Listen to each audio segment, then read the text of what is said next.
Hey guys, welcome back to my channel. Don't forget to hit that like and subscribe button and smash that notification bell.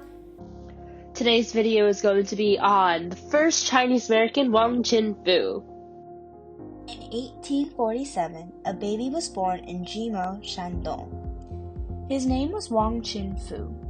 His family was well off, but later lost their money due to rebellions in China. They moved to Jifu. There, he was adopted by a Southern Baptist missionary couple, Reverend J. Landrum Holmes and his wife Sally, in 1861. 6 years later, Wong Chin Foo was baptized in Denzhou. He came to the U.S. in 1867 with Sally Holmes. He studied at Columbian College and Bucknell University.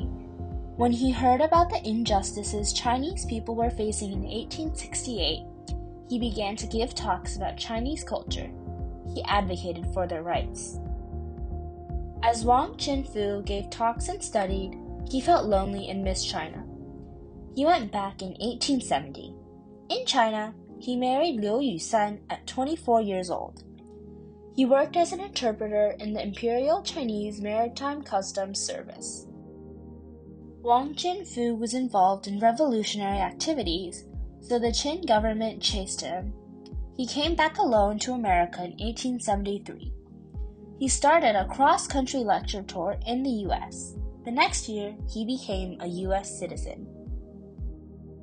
In New York, he gave talks about banning opium, a very bad drug, and for Chinese Americans to absorb Western culture.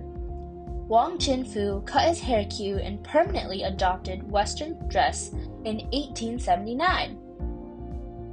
In 1883, Wong Chin Foo founded the Chinese American. It was the first newspaper written in Chinese in Manhattan. It was also believed to be the first time the term Chinese American was used. He heard people saying that the Chinese ate cats and rats. This wasn't true. Wong Chin Foo set out an award of $500 for anyone who could prove it. At that time, $500 was enough to feed a family for 10 years, but no one could provide evidence. When he had time, he wrote essays to show his opinions and stand up for himself. Some of his works were published. Periodicals like North American Review printed his essay, "Why Am I a Heathen?" for more people to read. Wong Chin Foo promoted the idea that Chinese Americans belonged in America. Not everyone agreed. Dennis Kearney was one of them. Dennis gave many violent speeches, at the end of which he always said, "Whatever happens, the Chinese must go." In 1887, Wong Chin Foo challenged Dennis to a duel with chopsticks, potatoes, or guns. In the end, they didn't fight at all. They debated instead of fighting. Many of the people listening believed that Wong Chin Foo won the debate. As Wong Chin Foo spent more time advocating for Chinese Americans' rights and giving talks, he started to miss his family. In 1898, he went back to China to visit his wife and child. This would be his last trip from America to China. Wong Chin Foo died of heart failure at 51 years old in Weihai, Shandong.